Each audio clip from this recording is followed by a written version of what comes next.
मेरे ख्याल में हमने तो काफ़ी दफ़ा कहा भी है और आज भी कहते हैं कि कराची में जब तक हम एक दूसरे के हुकूक का एहतराम नहीं करेंगे, एक दूसरे को आज़ादाना तौर पर सर उसको अपनी बात करने का सर हक नहीं सर आंखों देंगे पे बात आपकी, और कब एक करेंगे आप? दूसरे बस को ये बता सियासत दें, कब करने तक का हक करेंगे नहीं ये? देंगे, तो उस वक्त तक हाँ कब जी। तक करना शुरू करेंगे ऐसा? बिल्कुल आपने अच्छी बात की सर, आंखों पर आपकी बात। कब तक करेंगे आप लोग इम्प्लीमेंट, कब करेंगे इसको? मेरे ख्याल में हम तो जदोजहद कर रहे हैं और हमारी जो हम कुछ गलतफहमी अगर लोगों के दरमियान पैदा हो चुकी थी तो उसकी बुनियादी वजह भी यही थी कि हम हुकूक की बात कर रहे थे, हक की बात कर रहे थे, तो लोग शायद उसे अपने खिलाफ समझते थे, हालांकि ऐसा कोई मसला नहीं था। ठीक हम यही कहते हैं कि कराची में हमें एक दूसरे के हुकूक को तस्लीम करना होगा। ठीक है जब एक आफिदी दूसरे के साहब, हुकूक को तस्लीम करेंगे तो एक कराची दूसरे के में फिर हकूक को झगड़ा तस्लीम करेंगे झगड़े का तभी सवाल ही कराची पैदा नहीं में होता। झगड़े का सवाल नहीं होगा। आफिदी साहब और शजी मेमन साहब, बहुत बहुत शुक्रिया। बात कहते हैं कराची में अमन कब कायम होगा, और जब तक एक दूसरे के हकूक को तस्लीम नहीं करेंगे अमन कायम नहीं होगा। मगर साथ ही साथ लॉ इन्फोर्समेंट फोर्सेस का एक बहुत अहम रोल है। जब तक वो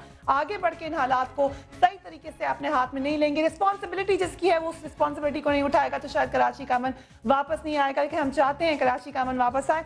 मगर वक्फा लेंगे, उसके बाद आपको मजीद बताएंगे पाकिस्तान पीपल्स पार्टी, पाकिस्तान मुस्लिम नून, मुत्तहिदा कौमी मूवमेंट, इस वक्त सियासी मंजरनामा क्या है। मगर वक्फे के बाद बात होगी। Keep watching news.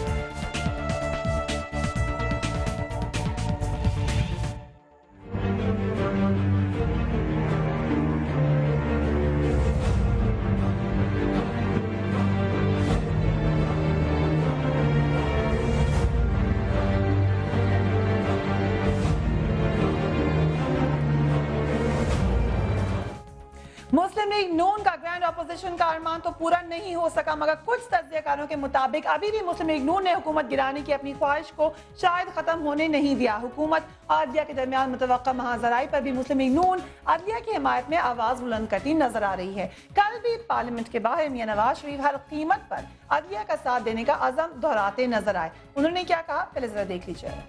हुकूमत ने ये दिल से आज तक कभी तस्लीम ही नहीं किया इस जुडिशरी को। सुप्रीम कोर्ट जो हुक्म जारी करती है उस पर अमल दानिस्ता तौर पर जानबूझकर नहीं किया जाता। और जैसे मैंने पहले कहा कि सुप्रीम कोर्ट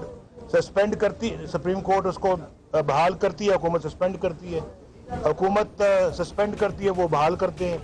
जबकि पार्लियामेंट के अंदर वजीर आजम इस तासुर की नफी कर रहे थे कि हुकूमत और आदलिया के दरमियान किसी किस्म की महाजराई मौजूद है। सुन लीजिए उन्होंने क्या कहा। जुडिशरी और पार्लियामेंट का क्लैश नहीं हो सकता, चूंकि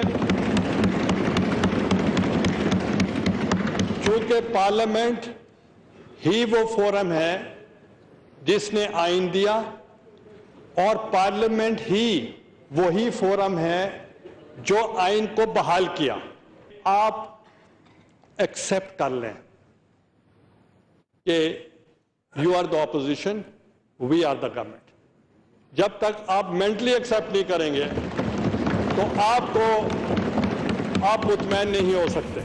तज्जियाकारों के मुताबिक मुस्लिम लीग नून हर कीमत पर सेनेट के इंतखाबात से बचने की कोशिश करेगी और इसके लिए सेनेट और कौमी असेंबली से इस्तीफे दे दिए जाएंगे, जबकि पंजाब असेंबली को तहलील कर दिया जाएगा। इस सिलसिले में दिसंबर को मार्का राय का हतमी महीना तस्वुर किया जा रहा है। इस मखदूश सूरत हाल का अंदाजा हमारे वजीर आजम साहब को भी बखूबी हो चुका है। इसीलिए उन्होंने चंद दिन पहले अपोजिशन की इस हिकमत अमली पर तबसरा करते हुए ये फरमा दिया था कि ऐसा हो सकता है। मगर इस पर मजीद बात करने के लिए very warm welcome to Abid Shehri sahab, Pakistan मुस्लिम लीग नून के सीनियर लीडर हैं, और हमें ज्वाइन करें रशीद गुडेल साहब, हमारे पिछले सेगमेंट से मुत्तहिदा कौमी मूवमेंट के लीडर हैं, और राजा रियाज साहब, पाकिस्तान पीपल्स पार्टी से आपका ताल्लुक है। सबसे पहले आबिद शहरी साहब, मुस्लिम लीग नून ने कहा कि सेनेट इलेक्शन से पहले असेंबलियों से मुस्तफा हो सकते हैं आप लोग, आवाम को क्या फायदा होगा इससे? देखें फरिया, मैंने ना तो ये बात अपनी लीडरशिप से सुनी है, ना ये पार्टी में डिस्कस हुआ है कि कोई रिज़ाइन देंगे या कोई ऐसा अमल सामने लाया जाएगा, और ना ही ये हमारी पार्टी में कभी इस तरह की गैर जमहूरी बातों पर डिस्कशन हुई है। जहाँ तक अदारों की मजबूती का ताल्लुक है, जहाँ पर आइनी अदारों की मजबूती का ताल्लुक है, जहाँ पर करप्शन का मामला है, जहाँ पर मुल्क को दरपेश ख़तरात का मामला है, जैसे स्टेट बैंक ऑफ पाकिस्तान से अरबों रुपये का रोज़ाना कर्ज लिया जा रहा है, जिस तरह पाकिस्तान में लोड शेडिंग बढ़ती जा रही है, गैस नहीं है, इंडस्ट्रीज़ बंद की जा रही है, पाकिस्तान का मुआशी कत्ल किया जा रहा है। तो ये वो चीज़ें हैं जो आप भी रोज़ाना ही अलापती रहती हैं, ये आप लोग भी ये बात करते रहते हैं, अदलिया के फलान फैसले को डिस्काउंट कर दिया गया, अदलिया के फलान फैसले को माना नहीं गया। आज भी टीवी पर चल रहा था नीलम झेलम हाइड्रो प्रोजेक्ट पे जो 5 अरब रुपए से जायद की बेकायदगियाँ सामने आई हैं। तो फरिया ये क्या चीज़ है? क्या इसलिए पीपल्स पार्टी और इन लोगों को बरसर इक़्तिदार लाया जाए कि पाकिस्तान का मुआशी जनाजा निकाल दिया जाए? बात रिज़ाइन की नहीं है, बात आप अभी ले लें जो करंट सिचुएशन है पाकिस्तान की, जो पाकिस्तान के मामलात हैं, जो अदलिया के साथ मामलात हैं, जो देखें किसी भी मुहज़्ज़ब सोसाइटी में, किसी भी डेमोक्रेटिक स्टेट में ये नहीं होता कि अदालतें फैसला दें और उसको आप मानने से इनकार कर दें, और जो लोग इन्वेस्टिगेट करें केस को। आप बिल्कुल सही बात। सवाल मेरा आपसे दोबारा सुन ले, सवाल सुन ले, आपने सवाल गौर से नहीं सुना, प्लीज सवाल सुन लीजिए। सवाल ये है कि जो बातें आपने सारी बताई, यकीनन हम रोज रिपोर्ट करते हैं, आपने कहा राग अलापते हैं, मगर हम उसको रिपोर्ट करते हैं, मगर उस पे एक्शन क्या लेंगे आप? एक ही तरीका है ना कि आप रिजाइन कर दें। इमरान खान साहब ने भी ये कहा कि अगर इतनी परेशानी है मुस्लिम लीग नून को तो रिजाइन कर दे फौरन। देखें, इमरान खान साहब का हमारी पार्टी से कोई ताल्लुक नहीं, ना ही इमरान खान हमें कोई गाइड करने के लिए इधर है।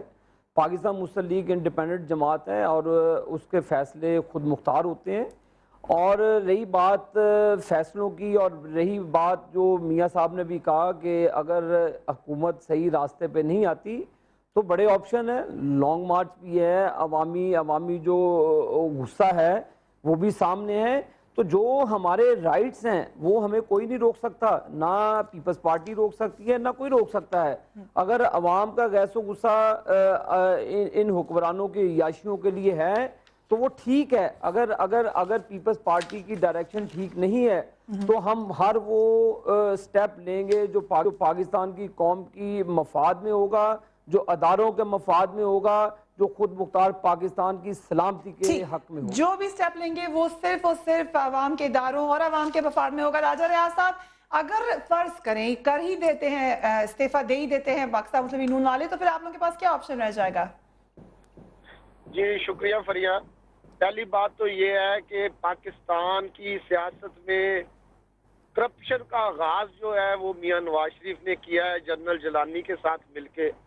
और अगर ये कहा जाए कि पाकिस्तान में सबसे ज्यादा जिस आदमी ने सियासत में करप्शन किया है तो वो मियां नवाज शरीफ ये आपका मौकफ है। मेरी बात सुन ले जी। और अब ये मुझे हैरानगी हो रही है कि ये दर्द दे रहे हैं, मौलवी बने हुए हैं।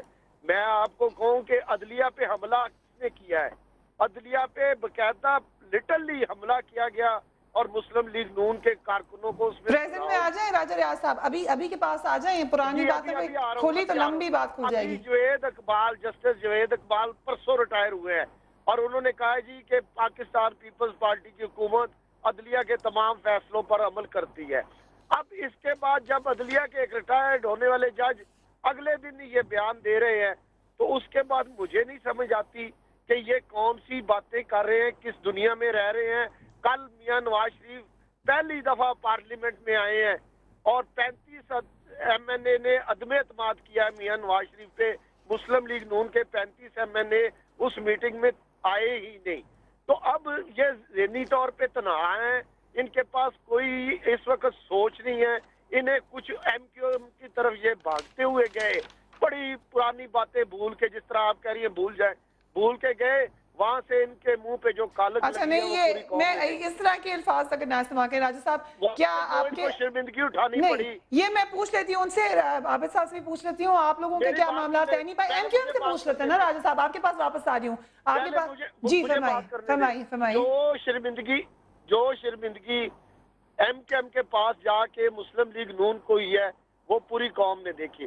अब आप आज की बात कर ले, आज हमारी क़यादत SCS केस में वो बरी हो गए हैं। वो केस जो मियां नवाज शरीफ और सैफुर रहमान ने बनाए थे, मैं तो ये मुतालबा करूंगा कि जनाब आसफ अली जरदारी और मोहतरमा शहीद बेनजीर भट्टो साहिबा जो आज हमारे इस दुनिया में हमारे साथ नहीं है, इन्होंने उनको भी नहीं बख्शा, लेकिन अच्छा। आज अदालतों ने ठीक है, ठीक है, मुझे जरा मुत्तहिदा कौमी मूवमेंट से पूछने दें, आप लोगों का क्या मामला हो सका? जो सिर्फ बातें होती हैं हुकूमत की, बुराइयां आप लोग इस तरह से पोर्ट्रे करते हैं जैसे इससे बुरी हुकूमत कोई नहीं है, मगर उसके बाद फिर मामला ठीक हो जाता है। और जमहूरी इदारों में अगर आप हुकूमत में हैं और कोalition पार्टनर है, जो कि नया तजुर्बा इस मुल्क के अंदर है, तो हमने 3.5 साल के अंदर कोalition पार्टनर होते हुए भी उन मसाइल की निशानदेही की और पार्लियामेंट में आवाज़ उठाई। जब हम हुकूमत से अलग हुए तो मुझे तो प्राइम मिनिस्टर की वो बात उस दिन का जोक लगती है कि प्राइम मिनिस्टर ने किसी तकरीब में कहा कि हमने इस्तीफे कबूल नहीं किए, अब एमक्यूएम के वज़रा अभी भी अपने अहदों पे हैं। हमने जब अपोजिशन बेंचें अलॉट कर ली और सिंध के अंदर हमारे जो पोर्टफोलियो पे दूसरे मिनिस्टर बन गए, तो प्राइम मिनिस्टर का यह बयान मज़ाक़खेज़ लगता है।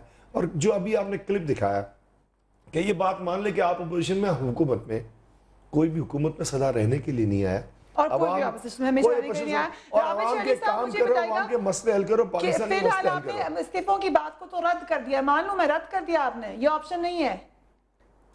देखें फरिया, ये मुझे 1 मिनट दीजिएगा, मैं ज़रा राजा रियाज साहब की बातों का ज़रा थोड़ा सा जवाब देना चाहूँगा। ये मियाँ साहब पे इल्ज़ाम लगाते हैं, अगर इन्हें अंग्रेज़ी पढ़नी आती है, अगर इंग्लिश की थोड़ी सी भी इन्हें कोई पढ़नी आती है तो इन्हें के गार्डियन पढ़ें, अखबार बरतानिया का है, उसमें 10% मिसर। और सुना ना मेरी बात, अब मैं आपकी बात में नहीं सुना बोला तो आप जरा 2 मिनट जरा खामोशी से सुने और मेरी बात सुना ना। यही तो जहालत है आप में, तो आप अगले की बात नहीं सुनते। सुन ले, मिस्टर 10% जरदारी को सुना गया और सुन ले, अब सुन लो मेरी बात को। 10% मिस्टर जरदारी को कहा गया, पाकिस्तान में सैलाब आया और जरदारी साहब जो फ्रांस में उन्होंने अपने महल खरीदे हैं, वहां पे हेलीकॉप्टर पर चक्कर लगाते फिर रहे हैं।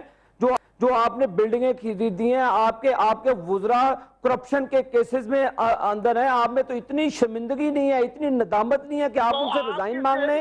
आपको सुन ले मेरी बात तो सुनो, अबे सुन लो, करप्ट आदमियों सुनो मेरी बात, करप्ट हुकूमत के मालिकों सुनो मेरी बात, सुनो और सुन ले। ये देखें राजा साहब उनको बात तो खत्म मैं करने बताता दें। हूँ, जिसने मुशर्रफ से मांगी, आपकी तो कायद ने माफिया मांगी जाके दुबई में परवेज मुशर्रफ पे, आपने माफी मांग कर आए। मुल्क में करप्ट लोग हैं, करप्ट है, दुनिया का नंबर 1 करप्ट आदमी है। सुनो फिर मेरी बात, अगर आपको गुफ्तगू की तमीज नहीं है, अगर आप अपनी सेंस में नहीं है, आप अपनी बात पे बोल रहे तो मुझे खुशी होती। राजा साहब और इन लोगों को बुला लेती हैं जी, फरिया, आबिद मैं साहब, आपको ये कहता है सिर्फ जो मैं- लोग होश में होते हैं उनको आप काइंडली बुलाया करें। इससे हमारा भी ग्राफ गिरता है कि अच्छे लोगों को आप टीवी पे बुलाएं। अगर इनमें हौसला नहीं है सुनने का, अगर इसमें हौसला नहीं है सुनने का, मैंने इनकी गुफ्तगू जो इन्होंने मियाँ साहब के मुतल्लिक की, मैंने खामोशी से सुनी। मैं भी बोल सकता था, मैं भी बीच में कट कर सकता था, लेकिन इनको जरा बताएं कि अपनी बारी पे बोले। इस तरह तो गुफ्तगू ये भी नहीं कर सकेंगे। और राजा साहब आपसे गुजारिश है, कल आप दोनों मेरे प्रोग्राम में आए, हम आराम से ये करेंगे क्योंकि नए जरदारी के केस मैं बताऊंगा कि कितना करप्ट आदमी है वो। मैं ठीक, इनके वुज़रा का राजा एक साहब, जो कालक की मुंह में ठीक है, मैं आबिद बताऊंगा साहब। कि पूरे मुल्क की कालक इनके मुंह पे मलनी चाहिए। जो गुफ्तगू फरमा रहे हैं, ठीक, गुफ्तगू का राजा तरीका साहब, है। अब ये ये आबिद लोग हैं साहब जो ने कह अपने दिया, लीडरशिप की तजलील ठीक, कराते हैं। क्योंकि मेरा ये वक्त लोग हैं खत्म जो हो रहा अपनी है। लीडरशिप की तजलील कराते हैं। कल राजा रियाज साहब आप आएंगे मेरे प्रोग्राम में?